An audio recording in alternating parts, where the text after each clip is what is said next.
Varahi silks వారి grand festive celebrations పొందండి 10,000 రూపాయలు ఆపై కొనుగోలుపై బంగారు నాణెం ఉచితంగా. రైట్. ఇప్పుడు ఫోన్ చేస్తే ఎత్తుతారా మీ ఇప్పుడు ఫోన్? నేను ఎప్పుడు ఎత్తుతాను, మీరు కాదు, చేయను అని చెప్తా. మీరు చేస్తే ఎత్తే వాళ్ళు ఉన్నారా? ఎందుకు ఎత్తారు? రీసెంట్ గా త్రివిక్రమ్ గారితో కూడా మాట్లాడాను నేను. ఏమన్నారు? మొన్న నాగార్జున గారితో మాట్లాడాను. సో ఏమనలేదు. నేనున్నా ఏంటండి మీరు అస్తమానం నెలకొక నెంబర్ మార్చేస్తున్నారు, మీ నెంబర్ పట్టుకోవాలంటే ఎక్కడో పైనుంచి రికమెండేషన్ రావాల్సి వస్తుందని అన్నా. అంటే నీకు అసలు నెంబర్తో పనే ఉంది, నీకు ఎప్పుడు మాట్లాడాలనిపిస్తే ఇంటికి వచ్చేసే, ఇంట్లోనే మాట్లాడుకోవచ్చు అని అన్నారు. ఇప్పుడు అంతా ఆఫీస్ అంతా ఇంట్లోనే పెట్టేశారంట. నాకు కూడా తెలియదు, నేను చాలా సంవత్సరాలు అయింది త్రివిక్రమ్ గారితో మాట్లాడి, అసలు ఎంతో కొంత నాకు ఒక గాడ్ ఫాదర్ ఇండస్ట్రీలో ఉన్నారు అని చెప్పుకోవాలి అంటే ఆయన ఒక్కరే. సో ఆయనకి నేను ఏదన్నా చేసేటప్పుడు, బిజినెస్ చేసేటప్పుడు నాగార్జున గారితో మాట్లాడతా, నేను ఏదైనా ఒక ఇష్యూలో ఉన్నప్పుడు త్రివిక్రమ్ గారితో మాట్లాడతా. సో నాకు ఇష్యూస్ ఏం లేవు. ఈ ఇష్యూ వచ్చినప్పుడే ఇద్దరితోని మాట్లాడాను అనమాట. ఇంటికే రమ్మన్నారు. సో నీకు నెంబర్తో పని ఉంది, ఇంటికి రమ్మన్నారు. సో ఇప్పుడే కదా నేను యాక్ట్ చేయాలని డిసైడ్ అయ్యాను. లాస్ట్ ఇయర్ డిసెంబర్లోనో నవంబర్లోనో డిసైడ్ అయ్యాను యాక్ట్ చేయాలి అని. ఇప్పుడు కొత్త సంవత్సరం వచ్చింది కదా, ఇప్పుడు మధ్యలో మదర్కి ఇలా అయిపోయింది. మళ్ళీ వెళ్దాము, మాట్లాడదాము. నేను చెయ్యను, పొగరేం లేదు నాకు, చెయ్యనని కాదు, నేను వెళదాం అనేసరికి మదర్కి ఇలా అయ్యింది. సరే మళ్ళీ కొన్ని రోజులు బ్రేక్ తీసుకున్నాము. ఇప్పుడు ఇక్కడి నుంచి కొత్త సంవత్సరం పండగ వెళ్ళిపోగానే అందరినీ వెళ్ళి కలిసేసి వస్తాను. కానీ మీరు ఒకప్పుడు యాక్ట్ చేసిన హీరోలందరూ ఓన్లీ తెలుగు లేకపోతే సౌత్లో స్టార్స్, ఇప్పుడు పాన్ ఇండియా, పాన్ వరల్డ్ అయిపోయారు. ప్రభాస్, రామ్ చరణ్, జూనియర్ ఎన్టీఆర్. అవును. ఇప్పుడు హేమ గారు ప్రభాస్ కాల్ చేస్తే ప్రభాస్ లిఫ్ట్ చేసే స్థాయిలో, అంటే జనరల్ గా నా పెద్ద హీరోలతోనే నాకు టచ్ లో ఉన్నాను, కానీ చిన్న హీరోల నెంబర్స్ ఎవరి నా దగ్గర లేవు.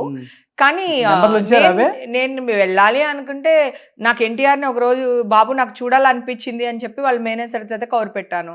సరే అమ్మా ఎక్కడున్నావు అన్నారు. ఇట్లా ఇంట్లో ఉన్నాను బాబు అంటే ఇమ్మీడియట్గా ఎన్టీఆర్ మా ఇంటికి వచ్చారు. సనత్ నగర్, ఇక్కడ మాదాపూర్ పోలీస్ స్టేషన్ ఆపోజిట్లో ఉంది కదా, నువ్వు వచ్చావు చూడు, ఆ ఇంటికి వచ్చారు ఎన్టీఆర్. అమ్మ చెప్పు ఎలా ఉన్నావు, ఏంటమ్మా, అది ఇదని మాట్లాడారు. సో నాకు నా హీరోలకి నేను కౌరు పెడితే చాలు, నన్ను చూడడానికి నన్ను రమ్మంటారు, వాళ్ళన్నా వస్తారు. నాకు అసలు అలాంటి డోకలు ఏమీ లేవు. మొన్న కూడా రీసెంట్గా రాఘవేంద్ర గారు ఫోన్ చేశారు, ఏంటి అమ్మాయి ఐస్ బాత్ అంట, అదంట, అసలు సాధించావు, నిలబడ్డావు, నీ అంత అమ్మాయిని నేను చూడలేదు, అసలు ఎక్కడ రాజోలు అంటే ఊరాదు, డిపమైన్ అని ఒక హార్మోన్ గురించి మాట్లాడుతున్నావు నువ్వు. ఈ ఐస్ బాత్ లో డోపమైన్ అనే హార్మోన్ ఏదైతే ఉందో దాని గురించి మాట్లాడుతున్నా. నేను నాకు ప్రొనౌన్సియేషన్ ఏదైనా రాలేదనుకో నేను సిగ్గుపడను, ఇమ్మీడియట్ గా నేను ఏం చేస్తాను, హ్యాపీ హార్మోన్ అని కూడా అంటారు దాన్ని. సో నాకు ఇది రాకపోతే అది మాట్లాడేస్తాను. అసలు అలా ఎలా మాట్లాడగలుగుతున్నావు నువ్వు, ఇంత ఎలా చేయగలుగుతున్నావు నువ్వు, చాలా ప్రౌడ్ మూమెంట్, నాకు చాలా హ్యాపీగా ఉంది. కంగ్రాచులేషన్ చెప్పారు మొన్న మన కేసు క్వాష్ అయిపోయిందని. ప్రభాస్ గారు వాళ్ళ కజిన్ మాకు బాగా క్లోజ్ అన్నమాట. నేను ఎప్పుడైనా కావాలనుకుంటే ఇమ్మీడియట్ గా వెళ్ళగలుగుతా. నాకు ఇండస్ట్రీ అబ్బా, నా అమ్మ నాన్న అక్క బావ చెల్లి శత్రువులు మిత్రులు అందరూ ఇక్కడే ఉన్నారు నాకు. సో నాకు ఇక్కడ ఇది నా అడ్డా, నేను ఎప్పుడు ఏది కావాలనుకున్నా జరుగుద్ది. సో తర్వాత వచ్చిన యంగ్ హీరోస్ ఎక్కువ బాబు బాబు అంటారు కదా మీ ఆర్టిస్టులు అందరూ? తర్వాత వచ్చిన వాళ్ళని కాదు, యాక్చువల్ గా నాగార్జున గారిని నేను బాబు అని పిలుస్తా, బాలయ్య బాబుని బాబు అని పిలుస్తా, మహేష్ బాబుని మహేష్ అని పిలుస్తాను, ఒక్కొక్కసారి బాబు అంటాను. కానీ ఎక్కువ మహేష్ మహి అనే పిలవడం అలవాటు, అంటే జనరల్ గా అలాగే పిలుస్తా. ఎక్కువ ఆయనతో ఎక్కువ సినిమాలు, ఎక్కువ క్యారెక్టర్స్ చేశాను కదా, అందుకంటే ఎక్కువ రోజులు చేసేదాన్ని. అలాగే నాగశౌర్య, నాగశౌర్యని శౌర్య అని పిలుస్తాను, ప్రభాస్ ని డార్లింగ్ అనే పిలుస్తాను. ఆయన ఎలాగా అందరినీ డార్లింగ్ అని పిలుస్తారు, నేను ప్రభాస్ ని డార్లింగ్ అని పిలుస్తాను. నాగార్జున గారిని వెంకటేష్ గారు అని పిలుస్తాను. బాబు అనేది తక్కువ, ఓన్లీ బాలయ్య బాబు నాగార్జున గారిని బాబు అని పిలుస్తా, ఇద్దరిని పిలుస్తా బాబు అని. బాలయ్య బాబు ఇషా పుట్టినప్పుడు కాల్ చేసి బాబు ఇలా పాప పుట్టింది బాబు అని చెప్పేసి అన్నాను అనమాట. అంటే అవునా అది ఇది అన్నారు. తర్వాత 2 days తర్వాత కాల్ సడన్ గా, బాబు చెప్పు బాబు అన్నా. అంటే ఇప్పుడు గోకుల్ థియేటర్ దగ్గర అన్నావు కదా, అప్పుడు ఇల్లు, నేను గోకుల్ థియేటర్ దగ్గర నేను ఇప్పుడు ఎటు రావాలన్నాడు ఆయన. టెన్షన్ వచ్చేసింది నాకు. ఆయనకి ఏదో అని అడ్రస్ చెప్పేసి వెంటనే మా ఆయనకి ఫోన్ చేసి, బావా బాలయ్య బాబు వస్తున్నారు మన ఇంటికి, తొందరగా ఎక్కడున్నారు వచ్చేయండి బావ అర్జెంట్ గాని, ఏ కూల్ డ్రింక్లు ఏవో తీసుకుని. నేను సడన్ గా ఒక హీరో వస్తున్నారంటే ఏం చేయాలో తెలియదు కదా మనకి. అంటే అప్పుడు పాపం మా జాన్ గారు కొన్ని స్వీట్స్ అవి ఇవి తీసుకుని వస్తే పాపం ఈశాన్ ఎత్తుకుని ఉయ్యాల వేసి అసలు బ్లెస్ చేసి కొన్ని మంత్రాలు చదివేసి బ్లెస్ చేసి వెళ్ళారు. Okay, proud moment. 25 years back.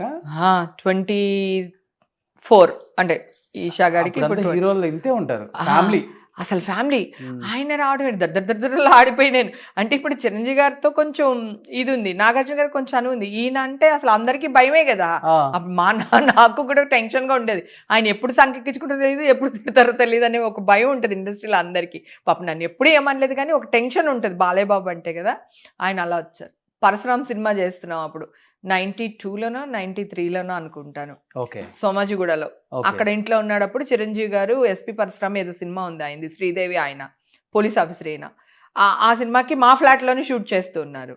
అయితే పెన్సెట్ రవిరాజ్ గారికి డ్రెస్ మార్చుకోవాలి సార్, ఇక్కడ నుంచి ఏదో డబ్బింగ్కి వెళ్ళాలి, ఏదో సంథింగ్ ఏదో ఫ్లైట్కి వెళ్ళాలి ఏదో అడిగారంట. అంటే ఇక్కడ మన ఆర్టిస్ట్ ఉంది బాబు హేమ అని, వాళ్ళ ఇంట్లో మార్చుకుందరు కానీ అని అన్నారంట. వాళ్ళు సడన్ గా చిరంజీవి గారిని మా ఇంటికి తీసుకుని వచ్చారు. ఇంకా అసలు అమ్మో కాలాడలేదు, ఇటు పరిగెత్తాను అటు పరిగెత్తాను, అది తాగుతారు ఇది తాగుతారు.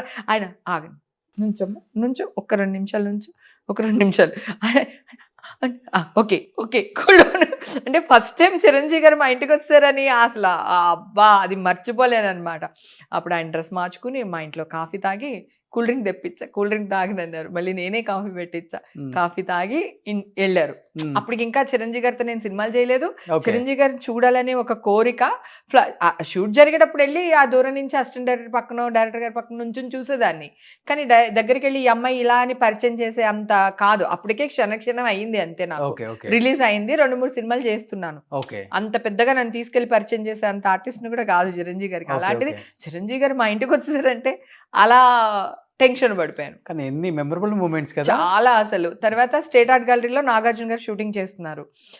మా ఇల్లు స్టేట్ ఆర్ట్ గ్యాలరీ పక్కనే ఇంకొక ఇల్లు చెప్పాను కదా, ఆ ఇల్లు. మొత్తం మీకు 2 ఇళ్ళే, ఇది అదే. అయితే స్టేట్ ఆర్ట్ గ్యాలరీకి వెళ్ళాను నేను. వెళ్ళి బాబు ఇక్కడే మా ఇల్లు, రండి బాబు కనీసం లంచ్ కన్నా రండి బాబు అది ఇది అని అన్నా.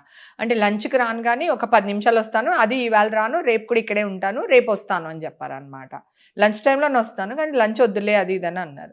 సరే అని చెప్పేసి వస్తానన్నారు కదా. ఇల్లంతా సర్దేసి అసలు చంద్ర ఉండేవాడు. చంద్రని బాబు ఏం తింటారు ఏం తాగుతారు ఇవన్నీ అడిగి నేను లైన్గా ఆయనకి 4-5 రకాలు ఆయన చెప్పాడు. 4-5 టైమ్స్ చేపల పులుసు ఇష్టం అన్నారు.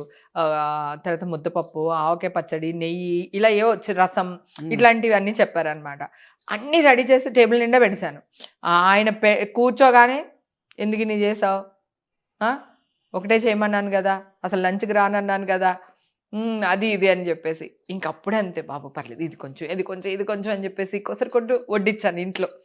అదొక చాలా మెమరబుల్ డే అన్నమాట. బాగా ఇష్టం కదా నాగార్జున గారు అంటే, అసలు ప్రాణం నాకు, అసలు పిచ్చి నాకు ప్రాణం. ఆయన కూడా అంత మంచి లైఫ్ లో ఏదో మీకు చాలా పెద్ద సహాయం చేశారా, హెల్ప్ చేశారా? నాకెప్పుడు ఎందుకు అంత పిచ్చి ప్రాణం? ఇప్పుడు మీరు బేసికల్ గా చిరంజీవి గారు ఫ్యాను. ఆయన నాగార్జున ఇప్పుడు చిరంజీవి గారు అంటే ఒక బావగారు, ఇంటికి పెద్ద దిక్కు. Okay sir, respect. నాగార్జున గారు అంటే నా ఫ్రెండ్, నా బాయ్ ఫ్రెండ్ లాగా. అంటే ఆయన సినిమాలు ఎలా చూసామో, గీతాంజలి రొమాంటిక్ సినిమా. సో అక్కడి నుంచి మనం అప్పుడు ఏమంటారు 15-16 ఇయర్స్లో అలాంటి ఒక సినిమా. అప్పుడు అసలు లిప్ లాక్ లేవు, రొమాంటిక్ సీన్స్ లేవు సినిమాల్లో, తెలుసు కదా నీకు. నాగార్జున గారు వచ్చిన తర్వాతే కదా ఆ రొమాంటిక్ సీన్స్ ఇవన్నీ అలా చూడడం. మన ఇప్పుడంటే కొడితే ఫోన్లో 100 సీన్స్ వస్తున్నాయి. కాదు, అక్కడ మనకి అసలు పువ్వు మీద ముద్దు పెట్టడాలు ఇవే కదా ఉండేవి. పక్షులు వచ్చి ఇలా ఎగరడాలు ఇవి చూపించేవాళ్ళు ఎప్పుడైనా ఫస్ట్ నైట్ సీన్లు అంటే. అసలు నాగార్జున గారు ఆ సినిమాలు చూసి, ఆయన్ని శివ చూసి అమ్మ ఉయ్యమ్మ అని, ఇంకా తర్వాత మిగతా సినిమాలు అవి చూసి ఇవి చూసి అసలు ఫిదా అయిపోయానమాట. ఆయన అంటే క్రష్. చిరంజీవి గారు అంటే ఒక రెస్పెక్ట్, ఒక ఫ్యామిలీలో నాకు పెద్ద నాగార్జున గారు క్రష్. నాగార్జున గారు నాకు క్రష్ అంటే ఎంత ఇష్టం. తెలుసు, ఎప్పటి నుంచో తెలుసు. వారసుడు సినిమా చేశాను. అప్పుడు దూరం నుంచి చూసుకుని నవ్వుకునే వాళ్ళం. మా పక్క పక్కన సీన్లు జరిగేవి. నగ్మ నేను బాగా క్లోజ్గా ఉండేవాళ్ళు. మీరు అన్నారు చూడండి, నగ్మ వాష్రూమ్కి ఏమైనా వెళ్దామంటే అక్కడ అలా ఉండేవి కాదు కదా. సో నేను పట్టుకుంటే తను పట్టుకుంటే నేను అట్లా డ్రెస్సులు మార్చుకోవడానికి అట్లకి వెళ్ళేవాళ్ళం అనమాట. సో ఇంక దానికి తెలుగు రాదు. వీళ్ళు ఏడిపించేవాళ్ళు నగ్మాని. ఏదన్నా అంటే ఈ హీమా ఏమంటున్నారు వీళ్ళు అనేది. అలాగా కొంచెం పరిచయం వారసుడు సినిమాకి. తర్వాత ఒక సినిమా ఏదో చేసినాము, గొప్పింటల్లుడు అనుకుంటా, బాలేబాబు సినిమా చేసినాము. దాంట్లో హీరోయిన్ నేను చాలా క్లోజ్ ఫ్రెండ్స్. ఆ సినిమాలో నాగార్జున గారిది 7 acres పక్కనే షూటింగ్ జరుగుతుంది. రోజు ఆయన అలా ఇది చూసేసుకున్నాను. ఆయన అంటే మాట్లాడడం తెలియదు నాకు. ఏదో ఉంటే కూడా నమస్తే అంటే నమస్తే అంటారు, అంతే కదా. ఇలా చూసేస్తున్నాను. చూస్తుంటే సంఘవి ఏం చూస్తున్నాను, నాగార్జున గారిని చూస్తున్నాను, ఎంత బాగున్నారు కదా అది ఇది అని చెప్పి మాట్లాడేదాన్ని. అంటే సంఘవి నేను చాలా క్లోజ్గా ఉండేవాళ్ళం. కృష్ణవంశీ గారు నేను క్లోజ్ కదా, ఆ విధంగా సంఘవి నాకు క్లోజ్ అనమాట. Okay okay. కానీ ఇప్పుడు హీరోయిన్స్ అదే క్లోజ్నెస్ ఉందా? ఫోన్ మాట్లాడుకుంటాం. ప్రియామణి నేను 100%. నేను వెళ్తాను వాళ్ళ సెట్కి, వెళ్తాను వాళ్ళతో కూర్చుంటాను, మాట్లాడతాను. ఎవరు క్లోజ్ గా ఉండే హీరోయిన్స్ అప్పుడు? వాళ్ళు నగ్మ గారు అందరూ. అంటే నగ్మ గారు ఇప్పుడు అక్కడ ఉన్నారు కనుక నాకు తెలీదు. ప్రియామణి అప్పుడప్పుడు కలుస్తుంటాం. సౌందర్య ఇది వరకు పాప మా ఆవిడ నేను బాగా కలిసేవాళ్ళం. ప్రియామణి నేను కలిసేవాళ్ళం. సంఘవి నేను, వాళ్ళ అమ్మగారు అయితే ఇషాకి ఇన్ని క్రీమ్స్ తీసుకొచ్చి ఇచ్చారు. పుట్టిన 6 నెలలకో 7 నెలలకో ఆవిడ షూటింగ్ కోసం వచ్చారు. ఆవిడ ఇన్ని తీసుకొచ్చారు. ఇలా ఎండలో పెట్టు, ఇట్లా క్రీమ్ రాయి, అట్లా క్రీమ్ రాయి అని సంఘవి వాళ్ళ అమ్మగారు చెప్పారు. అందుకని సంఘవి నాకు చాలా క్లోజ్. ఓకే. వాళ్ళ అమ్మగారు కూడా చాలా క్లోజ్ నాకు. అప్పుడు ఎక్కడికైనా వెళ్ళాలంటే కూడా హైదరాబాద్ లో నేనే తీసుకెళ్లేదాన్ని. బాగా క్లోజ్. రోజా వాళ్ళతో నేను సినిమాలు చేయలేదు. మీనా మళ్ళీ క్లోజ్, ఆవిడతో సినిమాలు చేశాను నేను ఎక్కువ.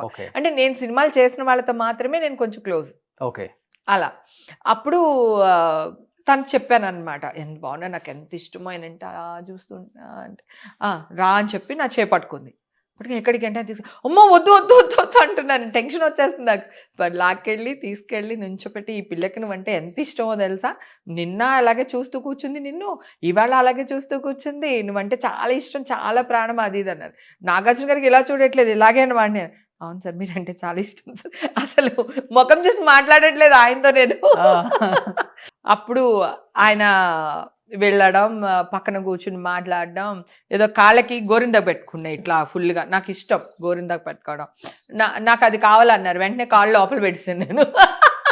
చీర కట్టుకుంటే కదా కాళ్ళు లోపల లాగేసాను. ఎందుకంత టెన్షన్ పడుతున్నావు అలా మాట్లాడేవాళ్ళు. అంటే ఆయన అప్పుడు హెన్నా పెట్టుకునే వాళ్ళు, స్టార్టింగ్ డేస్ కదా, కలర్ కోసం హెన్నా పెట్టేవాళ్ళు. ఇన్ని కలర్స్ అవన్నీ లేవు కదా. సో అప్పుడు నేను రేపు తీసుకొని వచ్చి ఇస్తానండి, మా ఇంటి దగ్గర చెట్టు ఉంది, గోరింతాకు ఇది అది ఇది అని చెప్పి. కానీ అప్పుడు ఫెస్టివల్స్ కూడా బాగా చేసుకునే వాళ్ళు కదా, బాగా చేసుకునే. సంక్రాంతి చాలా బాగా చేసుకునే వాళ్ళం. సంక్రాంతి బాగా ఎవరింట్లో ఎక్కువ అంటే ఫ్రెండ్స్ ఇంట్లోనే బాగా ఎక్కువ. అంటే మేము క్యారెక్టర్ ఆర్టిస్టులు కనుక అంత పెద్దగా వాళ్ళ చనువు ఉండదు. కాకపోతే చిరంజీవి గారి ఇంట్లో ఎక్కువ ఫంక్షన్స్ జరిగాయి, పార్టీస్. ఆయన వాళ్ళ ఇంట్లో సురేఖ గారు కూడా అంత బాగా చూసుకునేవాళ్ళు ఈ హీరోయిన్స్ ని అందరినీ కూడా. చిరంజీవి గారి ఇంట్లోనే స్టార్ట్ అయిందని వినేదాన్ని. ఇంకా హైదరాబాద్ వచ్చిన తర్వాత అడపా నేను వెళ్ళడం మొదలు పెట్టాను అనమాట. అప్పుడప్పుడు వెళ్ళడం, ఎనీ ఫంక్షన్స్ ఏది ఉన్నా కూడా పిలిచేవాళ్ళు వెళ్ళడం, అట్లా జరిగినాయి. సో ఫస్ట్ నాగార్జున గారిని అక్కడ చూసా, అక్కడ మాట్లాడా. అప్పుడు నాకు ల్యాండ్ లైన్ నెంబర్ ఇచ్చారు ఆయన, అన్నపూర్ణ స్టూడియోది. అది మనకి తెలియదు. నాగార్జున నాకు నెంబర్ ఇచ్చారో అని ఫ్రెండ్స్ అందరితో వచ్చి టక్ అని కొట్టేసేవాళ్ళు. అక్కడ ఎవడో ఎత్తేవాడు, మనకి తెలియదు. అమ్మ కొన్ని రోజులు అలా జరిగింది. నాకు అసలు నా డ్రీమ్ చిరంజీవి గారితో నాగార్జున గారితో నేను ఇంత క్లోజ్గా ఉంటాను నా జీవితంలో అనుకోలేదు. వాళ్ళిద్దరు నాకు 2 కళ్ళు. బిగ్ బాస్ లో కూడా వాళ్ళిద్దరూ వచ్చి అలా నుంచుంటే పక్కన ఎవరిని చూడాలి అనేది తెలియలేదు నాకు అసలు. కానీ లైఫ్ లో అన్ని సాధించారు. ఆల్మోస్ట్ ఏమి లేని అమ్మాయి ఈ రోజు ఇంత అచీవ్మెంట్ చేయటం చాలా గ్రేట్. అది ఇంకా మిగిలింది మాత్రం పాప పెళ్ళి. ఒక స్టార్ హీరో ఇంటికి కోడలుగా వెళ్తుందేమో స్టార్ డైరెక్టర్ హీరో ఏదో ఏదో బయట డిస్కషన్ జరుగుతుంది. అయిపోయి అలాంటి ఏం లేదు. ఇంకా ఈషా ఇండస్ట్రీలో ఇద్దామన్నా లేకపోతే బయట అలా ఏం లేదు. ఇంకా ఏం అనుకోలేదు. 23 అన్న మన కాలంలో 19కి 20కి పెళ్లి చేసుకునేది. ఇప్పుడు ఎక్కడ పెళ్లిళ్ళు జరుగుతున్నాయి. కొంచెం 26 అలా వచ్చినప్పుడు అప్పుడు చూడడం మొదలు పెడతా. ఇప్పుడు అసలు ఏం అనుకోవట్లేదు. నాకు అసలు ఇండస్ట్రీ అని బయట అని ఏం లేదు. కానీ ఇంకా అసలు పెళ్లి థాట్స్ అయితే ఏమి లేవు. ప్రస్తుతానికి జాబ్ చేస్తాను. ఓకే. తనకి బిజినెస్ చేయాలని ఉంది, కానీ నేను జాబ్ చేపిస్తున్నాను. ఎందుకంటే తనకి తెలియాలి ఎక్స్‌పీరియన్స్. ఒక బాస్ ఎలా తిడతాడు, పని చేపించుకుంటాడు, ఈ అమ్మాయి ఎలా పని చేయాలి, ఈ అమ్మాయి కిందున్న వాళ్ళతో పని ఎలా చేపించుకోవాలి, అసలు బిజినెస్ అంటే ఏంటి, ఎంతమందితో మాట్లాడుతున్నాం, ఏ మీటింగ్లో ఏం జరుగుతుంది, ప్లస్ మైనస్, అక్కడ కూడా శత్రువులు ఉంటారు మనకి, అక్కడ కూడా ఫ్రెండ్స్ ఉంటారు. సో వాళ్ళని ఎలా డీల్ చేయాలి, అవన్నీ తెలియాలి అంటే ఫస్ట్ జాబ్ చేయాలి. మా అమ్మాయి జాబ్ చేస్తుంది ఇప్పుడు ప్రస్తుతం. ఆటోలో వెళ్ళిపోతుంది. పొద్దున్న ఆటోలో వెళ్ళిపోతుంది, వచ్చేటప్పుడు ఆటోలో వచ్చేస్తుంది. అన్ని పనులు నేర్పిస్తున్నారు ఇంట్లో. తను వంట చేయడం వచ్చి తనకి. ఓకే. బిర్యానీ మళ్ళీ మీరు బిజీ అయిపోతారు కదా ఆర్టిస్ట్ గా, పొద్దున వెళ్ళిపోతే నైట్ అయిపోద్ది మీకు. అవును, ఇప్పుడు వంట కూడా చేయను, ఇషాకి అప్పు చెప్తా. కరెక్ట్ పాయింట్ చెప్పావు, నిజమే. నేను ఇప్పుడు వంట చేసి పెట్టి వెళ్ళే అంత ఓపిక లేదు నాకు. మనం షూటింగ్లు చేద్దాం హ్యాపీగా, మా అమ్మాయి క్యారేజ్ పంపిస్తుంది. ఇప్పుడు ఏంటి అప్పుడులాగా అక్క వదిన అట్లాంటిగా ఇప్పుడు అమ్మకి కూడా రెడీగా ఉన్నారా? అప్పుడు కూడా మదర్ క్యారెక్టర్లు చేశాను నేను. చేసినారు కొంచెం. ఏ క్యారెక్టర్ అయినా ఒకే ఇంపార్టెన్స్ ఉండాలి అంటున్నా, అంతే. ఇదివరకు కూడా నేను దెబ్బలాడేదాన్ని, ఎవరైనా బ్రహ్మానందం వైఫ్ అని రాస్తే ఊరుకునేదాన్ని కాదు. బ్రహ్మానందం వైఫ్ ఏంటి, నా క్యారెక్టర్ ఒక పేరు లేదా, పేరు పెట్టండి, పేరు రాయండి డైలాగ్ లో. జనరల్ గా ఏం రాస్తారంటే స్క్రిప్ట్ రాసేటప్పుడు కూడా రైటర్స్ అప్పుడు అంటే వాళ్ళకి హేమ చేస్తుందని తెలియదు రైటర్లు. మామూలుగా బ్రహ్మానందం గారికి అయితే అని రాసేస్తారు కదా, Brahmanandam wife, MS Narayana wife. నాకే కదా ఎవరికైనా అలాగే రాసేవాళ్ళు. తర్వాత మార్పిచ్చా. ఆ వైఫ్ క్యారెక్టర్ ఒక పేరు ఉంటుంది, అది హేమ అవ్వచ్చు, సుబ్బలక్ష్మి అవ్వచ్చు, ఏదైనా అవ్వచ్చు, అది రాయండి అనేదాన్ని. కానీ ఇప్పుడు ఆ నవ్వులాటగా కాకుండా సీరియస్ గా కూడా బాగా చేస్తారు మీరు. తల్లి రోల్స్ లో కూడా ఇంపార్టెన్స్ ఎమోషనల్ అదే చెప్పబోతున్నా. చాలా చాలా సినిమాలు చేశాను. అన్నయ్య సినిమాలో నేను సౌందర్యకి మదరు, మా ఆయన సారా తాగొచ్చి నన్ను కొట్టేస్తాడు. అవునవును. ఒక సీను చాలా ఈడ్చుకెళ్ళిపోతాడు జుట్టు అంతా పట్టుకొని, అట్లాంటి సీన్లు చేశాను. తర్వాత కొన్ని క్యారెక్టర్స్ అడుక్కునే క్యారెక్టర్లు చేశాను, చెప్పులు కుట్టుకునే క్యారెక్టర్లు చేశాను. విలన్గా చేయలేదు, వ్యాంప్ చేయలేదు, ఈ రెండు తప్ప ఆల్మోస్ట్ అన్ని క్యారెక్టర్లు చేశాను. కామెడీయే కాదు, చాలా సీరియస్ క్యారెక్టర్స్ చేశాను నేను. బట్ మళ్ళీ ఇండస్ట్రీ మిమ్మల్ని పిలవాలి, గుర్తించాలి. డెఫినెట్ మళ్ళీ ఇప్పుడున్న డైరెక్టర్స్ కూడా హేమ గారు మళ్ళీ వస్తున్నారు ఇండస్ట్రీకి, డెఫినెట్ గా మనం మంచి క్యారెక్టర్స్ చేపించవచ్చు. ఎందుకంటే కొన్ని వందల సినిమాలలో డిఫరెంట్ రోల్స్ లో చూసాం మిమ్మల్ని. అవును, ఒక్కసారిగా వీళ్ళందరూ ఖాళీగా ఉంటున్నారు, లేకపోతే సినిమా ఆఫర్స్ రావట్లేదు, దీనివల్ల కొంత డిప్రెషన్ కూడా ఉంటుంది మనిషికి. ఉండొచ్చు. షూటింగ్, మేకప్, ప్యాకప్ విన్నోడు ఇంట్లో ఖాళీగా ఇల్లు తుడుచుకుంటా, వంట చేసుకుంటా, లేకపోతే ఈ పార్టీలకు వెళ్తా ఉండలేం. అవును, కష్టం. షూటింగ్ చేసి వస్తే హెల్దీగా ఉంటారు. అవును, ఇంకా బాగుంటారు. డెఫినెట్ గా హెల్త్ తో పాటు వెల్త్ కూడా కదా, రెండు ఉంటది. కానీ బాగా మెయింటైన్ చేస్తున్నారు. ఏంటి ఫుడ్ ఏం తీసుకుంటారు? నేను పెట్టడం ఇష్టం నాకు తినడం కంటే కూడా, కానీ తింటా, బాగా తింటా. కారం 53 ఉంటాయి మీకు ఇప్పుడు 52 అయినా బాగా మెయింటైన్ చేస్తున్నారు కదా. Thank you. Morning breakfast idli dosa అన్ని. ఇడ్లీ దోశ అవే తింటాను, నాకు వేరే అన్ని తినలేను అంత. సాయంత్రం అయితే ఈ మధ్యన కొంచెం మార్చాను, ఏం లేదు, బేల్పూరి అంటాం తెలుసు కదా, దాంట్లోనే కొంచెం క్యారెట్ అంతా, ఒక క్యారెట్, ఒక కుకుంబర్ కట్ చేసుకుని, ఆనియన్, టమాటా ఇవన్నీ కట్ చేసుకుని, మరమరాలు అంటాం కదా మనం, బేల్ అంటే మరమరాలు వేసుకుని అట్లా కొంచెం నిమ్మకాయ పిండుకుని తిన్నా. దీనివల్ల ఏంటంటే క్యారెట్ మనకి ఐరన్, సో వాటరు కుకుంబర్ లో, సో మరమరాలు వచ్చి ఫ్యాట్ కాదు మనకి, సో అందుకని అవి ఇలా. నిమ్మకాయ ఏమో స్కిన్ కి మంచిది. అంటే evening time night dinner skip చేసి ఇట్లాంటి ఏదో ఒకటి మేనేజ్ చేస్తున్నాను. డేలో నా ఇష్టం, ఆఫ్టర్నూన్ నా ఇష్టం. కానీ నా ప్రాబ్లం ఏంటంటే ఒక ముక్కే ఫిష్ తినగలుగుతాను, ఇంతే అన్నం తినగలుగుతాను. అంటే నేను తినలేను బేసిక్ గా, అలా అలవాటు అయిపోయింది చాలా సంవత్సరాల నుంచి. కానీ తినేది ఏం లేదు, గొడ్డు కారం తింటా. ఒక్కొక్కసారి తిక్కొచ్చేస్తే వైట్ రైస్ లో కొంచెం నువ్వుల నూనె వేసేసుకుని, ఉప్పు కారం వేసేసుకుని కలుపుకుని తింటా. అంత ఇష్టం. కారం కారం కారం ఉండాలి. పచ్చిమిరపకాయలు, పెరుగన్నం తిన్నా పచ్చిమిరపకాయ నంచుకునే పెరుగన్నం తింటాను. ఒకవేళ పప్పుచారు అవన్నీ చేసామనుకో, ఆ మజ్జిగ మిరపకాయలు, వడియాలు వేసుకునే తింటాను. ఆవేశం మీకు? నాకేం ఆవేశం ఉండదు, నన్ను ఎవడు గోకూడదు. నేను నీ జోలికి రాలేదుగా, నువ్వెందుకు వస్తావు అంట, అంతే అంతే. అది నేను ఎందుకు వెళ్తాను, నువ్వు నన్ను ఏదోటి అంటే నేను వెళ్ళి కంప్లైంట్ ఇస్తాను. నిన్ను ఇప్పుడు అవతల నన్ను డాష్ అంటే నేను అనలేను, సో నాకు న్యాయం కావాలి. న్యాయానికి వెళ్తా. నువ్వు నా జోలికి రాక నేను నీ జోలికి రా. బయట చూసే వాళ్ళకేమో వేరేలాగా కనపడుతుంది, ఆర్టిస్ట్ గా ఉంటారా? కాదు కదా, ఆర్టిస్ట్ కాదు. ప్రాబ్లం ఎక్కడ వచ్చిందంటే చూసే విధానంలో ఉంటుంది. అదే నేను చెప్తున్నా, అదే కదా, చూసే విధానం. వాడు కనిపించాడు, వాడు కనిపించాడు. కనిపిస్తుంది. ఇప్పుడు ఆల్రెడీ నన్ను ఎవడో ఒకడు పించేస్తాడు కదా, వాడు కనిపించాడు. నేను వెళ్ళింది మీడియాలో వస్తుంది, అదే నేను చేసా. నాకు ఈ మధ్య కాలంలో నేను లేడీ మెగాస్టార్ నన్ను అర్థమైపోయింది. నాకు నా మీద కొన్ని వేల ఫ్యామిలీలు బతికేస్తున్నాయి. యూనో, ఒకడు మంచిగా రాసి బతికేస్తున్నాడు, ఒకడు చెడ్డగా రాసి బతికేస్తున్నాడు. బతకడానికి నేను హల్చల్ చేశారు లాస్ట్ టైం ఒకసారి, వైరల్ అయింది అది. అవును, దీనికోసమే ఎవడో మీకు రాంగ్ మెసేజ్లు పెడుతున్నాడని చెప్పి మొన్నే ఆ కేసు రీసెంట్ గానే క్లోజ్ అయిపోయింది. అది ఉందంట, నాకు కూడా తెలీదు. మన కానిస్టేబుల్ ఫోన్ చేశాడు, మేడం ఇంకా ఏంట్రా ఇన్ని సంవత్సరాలు ఇంకా ఏమని పెట్టాడు అసలుకి? వాడా ఒక్కడి కార్లే వాడు ఇష్టం వచ్చినట్టు పెట్టాడు. అసలు నాకు ఎలా ఉంటదంటే, బూతులు కాదు, రా నేను పెళ్లి చేసుకుంటాను, లేపుకెళ్ళిపోతాను, ఇట్లా పెట్టేవాడు. అర్ధరాత్రి 1 గంటకి 2 గంటలకి ఏం చేస్తున్నావే, అసలు వే అంటేనే నా వెళ్ళేది. అంటే నన్ను హేమని నన్ను అంటావా, వైఫై లాగా డగడగడగడగడగడని తిరిగేది. కానీ ఫస్ట్ అప్పుడు చాలా మంది ఆడపిల్లలకి ఇలాగే మెసేజ్లు వస్తే ఎవరికి చెప్పేవాళ్ళు కాదు.